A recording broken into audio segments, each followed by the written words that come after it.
j'ai pris Yaourt, c'est mon goût préféré, quoi. Alors La Gradiva, c'est un film sur une classe de terminale qui fait un voyage scolaire à Pompéi. Et on suit ces personnages, donc Tony, Suzanne, James et leur professeur de latin, Madame Mercier.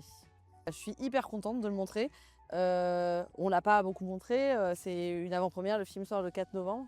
De parler avec les gens à la sortie, voilà, je suis curieuse pour vraiment essayer de penser le groupe, chaque rôle un peu en fonction des uns et des autres. C'est-à-dire qu'il y avait des rôles très écrits, je dirais sur les 20, il y en avait 6-7 qui étaient vraiment écrits et le reste c'était des figures plus, et du coup il fallait petit à petit les creuser en rencontrant les comédiens. Donc on a voilà, comme ça fait un gros travail d'incarnation, mais il y avait déjà un texte assez précis, notamment pour les principaux. Et après, il y a eu des restructurations, mais plutôt liées à des choses, par exemple, de scènes d'intimité que certains ne voulaient pas faire. Donc moi, j'ai réécrit un peu en fonction de ça.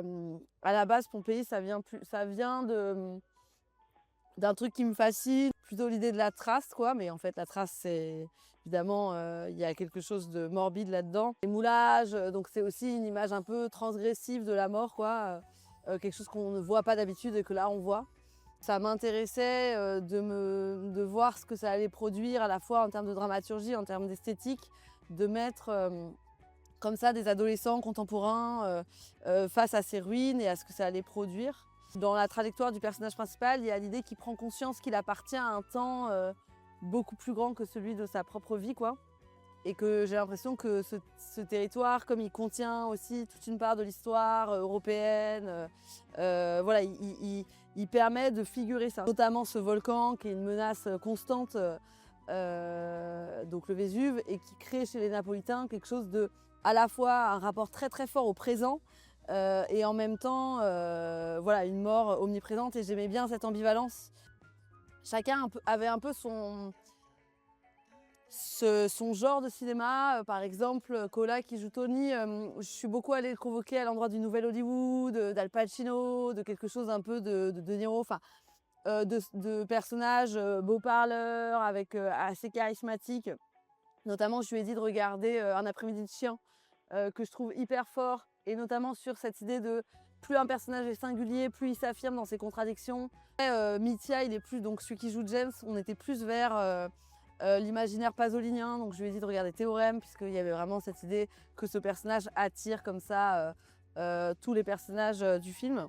Et Suzanne, c'est plus un imaginaire, d'ailleurs, même je trouve sa voix, la manière dont elle parle, dont elle très romérien, cinéma français. Et alors, il y avait évidemment Les Roseaux Sauvages qu'ils ont tous vus. Après, on a regardé avec toute la classe, Entre les murs, pour parler du jeu d'acteur. C'était super intéressant de parler de la justesse du jeu pour eux sur cette scène, et de méthode. On a parlé de pas mal de méthodes en regardant Entre les murs. Je leur ai raconté que c'était à 2 caméras, enfin voilà, un peu les méthodes de tournage, quoi.